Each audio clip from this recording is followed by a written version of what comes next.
Đúng như còn gì. Bây giờ nhá, bây giờ em nói thật, bây giờ mọi người có khẳng định với em là mọi người ngủ mọi người không co chăn không? Mọi người nói đi. Nào, bây giờ có bà nào bảo chị ngủ chị không co chăn? Đâu? Ai? Giơ tay lên. Đâu? Cho em nhìn xin những cánh tay những người mà ngủ không co chăn.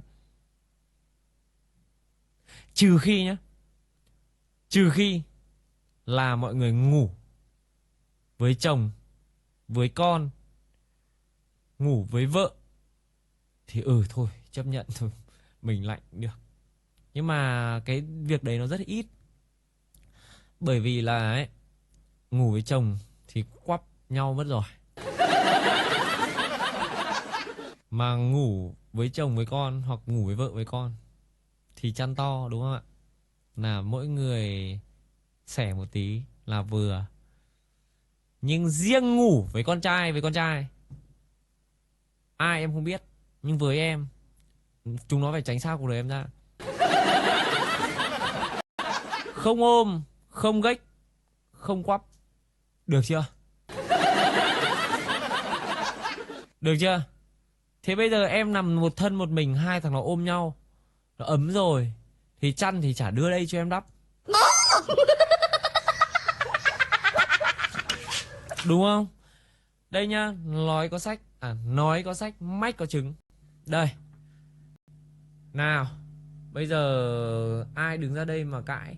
Đây, bây giờ hai thằng nó ôm nhau ấm rồi. Đây, hai ông ôm nhau ngủ thế này thì các bà bảo là ấm rồi thì còn chăn để làm cái gì nữa? Đúng không? Có đúng không nào? Đúng không? Ôm nhau ấm rồi, đạp hết cả chăn ra ngoài rồi thì còn thì bây giờ em thì phải đắp chăn thì bây giờ chẳng nhẽ em thì nào và em ôm thì em không làm được.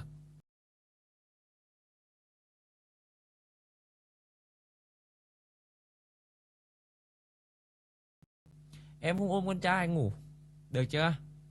Thế bây giờ đây là ôm ấm rồi, chăn ấm đệm êm thế này, chăn không ấm thì đã có người sưởi ấm đây rồi. Ôm nhau thắm thiết thế này, ấm như thế này. Đấy, thì cần gì phải đến chăn nữa đúng không? Thì bây giờ thì là ôm nhau ấm rồi, thì em có một thân một mình thì em phải có chăn, không thể mà để mà em lạnh em ngủ sao được. Đúng không ạ? Đúng không ạ? Mọi người cho em hỏi đúng không ạ? Đúng đấy.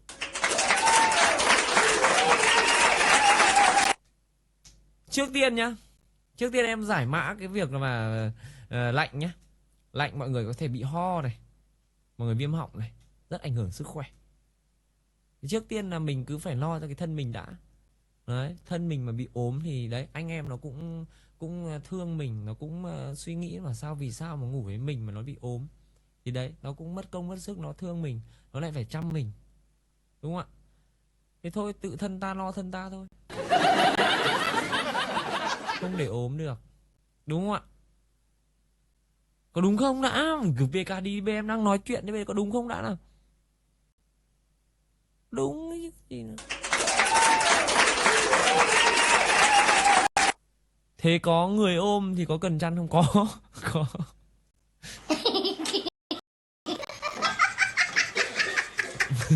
Với em vẫn cần chăn nhá. Vẫn cần chăn. Em nói thật mọi người này, cái thân xác em nó yếu. Thân em nó yếu lắm. Người em nó yếu nên là dù mùa hè mùa đông thì em vẫn đắp chăn để em ngủ. Em không có chăn em không ngủ được. Cảm ơn Huệ. Em không thể ngủ được nếu không có chăn. Kể cả có người ôm vẫn phải đắp chăn. Mùa đông rồi vẫn phải đắp chăn. Có người ôm vẫn phải đắp chăn. Hay bất kỳ như thế nào vẫn phải đắp chăn thì mới ngủ được. Còn không thì không thể ngủ được. Đúng đấy mọi người, đúng đúng quá chứ này, em nói chỉ có đúng, làm sao mà sai được. Tham thế á. Thế bây giờ em hỏi chị nhé. Bây giờ em hỏi chị. Đây bây giờ em đặt câu hỏi ra hỏi chị nhé. Nếu như Nếu như nhá, chị và người chị ôm ngủ, nào, hai người ôm nhau ngủ, chị có đắp chăn không? Chị trả lời em đi. Chị có đắp chăn không? Nào mọi người trả lời em đi đã.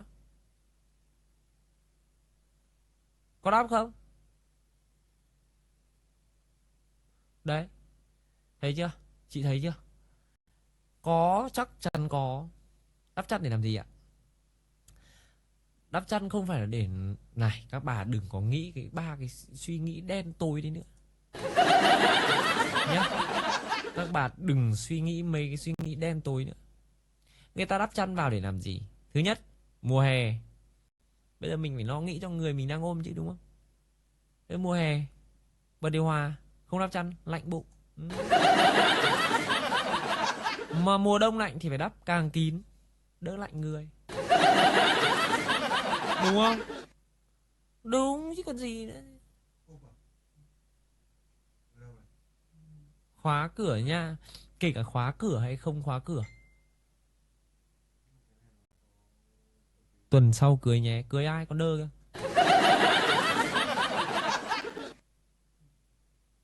Kể cả khóa cửa hay không khóa cửa thì ta cũng phải lo cho cái người mình đang ôm chứ, đúng không? Khóa cửa biết đâu mà những cái hôm không khóa thì làm thế nào? Đúng không? Những cái hôm mà quên không khóa thì làm thế nào? Đúng chưa? Ừ, lại bảo sai đi. Lại bảo sai đi. Thế về những hôm không khóa thì ví dụ con cái là ai, bạn bè nó tưởng ngủ mình. ờ, Ví dụ như là bố mẹ mở cửa phát chân như nhộng. Chăn thì không đắp thì là chết à, đúng không? Đúng chưa?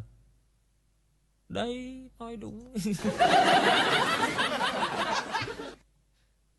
Em được không? Không, em cứ tưởng là thì ai anh cũng ôm bị khiếp. Ôm thì được nhưng mà ngủ cùng thì không được. Vớ vẩn.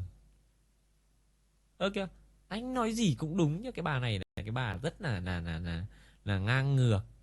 Thì bây giờ thì người ta nói đúng thì phải công nhận là đúng, người ta nói sai thì cứ bảo là sai thôi thì người ta còn sửa. Anh nói gì cũng đúng. Thì cái căn bản là em nói đúng thì mới bảo là đúng chứ. Em mà nói sai xem. Ôm em cho ấm mà thôi. Xin hồn. Cái gì? Mắc ôm vợ á? Thì nói chung nói thẳng với các bà luôn. Nói thật nhá. Thằng đàn ông nào đi chăng nữa cũng muốn ôm người yêu để ngủ. Đấy, nói thật. Để chỉ ôm đấy nhá, không làm gì đâu, thật. Chỉ ôm thôi. Anh hứa, anh chỉ ôm thôi, anh không làm gì hết. Nhá. Chỉ ôm không làm gì hết. Ôm em thì để ngủ cho nó dễ thôi chứ ham hố gì. Đừng có nói chính các bà mới là những cái người mà đang có cái ý nghĩ đen tối nhá. Riêng cánh đàn ông con trai bọn tôi nhá, đánh cánh đàn ông con trai bọn em nhá. Em nói thẳng mọi người luôn là ấy, bọn em không ham hố gì đâu, thật. Chả qua là bây giờ không ôm thì các bà lại bảo là anh hết yêu em rồi. Ờ, đúng không? Đọc vị ngay thì sợ khiếp. Chỉ ôm thôi, anh không làm gì đâu. Không ôm thì lại bảo là anh quay lưng là lại em mà.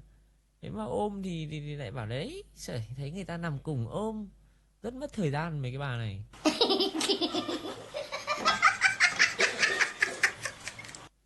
Tìm vợ ở đâu vả? Nói chung là, ồ, ai đây? Cảm ơn mẹ bom. Cảm ơn mẹ bom nhá. Nói chung là nói thật mọi người này, tìm thì cứ bảo là tìm, nhưng mà thật sự nhá với mọi người như này. Vì sao? Vì sao mà chúng ta cứ đi tìm, tìm mãi? Tìm ở đâu? Em hỏi mọi người có thể tìm được tình yêu của mọi người không? Thôi, cứ ở nhà, đi làm bình thường, đi học bình thường, đi làm những gì mình thích, tự khắc khi đúng thời điểm, tình yêu sẽ tự lao vào mồm. Mà khi đã lao vào mồm rồi lé không được, đố lé được. Lao một phát chính diện, đánh phát mồm luôn. Không không né được. Né làm sao được, lé phát gãy mồm luôn. Ơ, thật. Thế bây giờ nha, mắc tự lao đúng không? Có nhiều người bảo mắc tự lao đúng không? Thế bây giờ em hỏi mọi người. Đây em hỏi luôn câu này. Mọi người có yêu các ca sĩ đẹp trai không? Đây hỏi các ông các bà đấy. Các bà có yêu các ca sĩ đẹp trai không? Có yêu không? Cái gì đây? Có yêu không? Không. Thôi đừng có mồm điêu. Chả thích bỏ sừ nên cứ mồm điêu. Nhưng nhá, đấy chỉ là các bà thích thôi, đúng không? Đấy không phải là tình yêu. Đấy không phải là tình yêu, đấy chỉ là thích thôi. Đúng không ạ? Đấy chỉ là thích, chỉ là quý. Đúng không ạ? Đấy không phải là yêu. Yêu là gì ạ?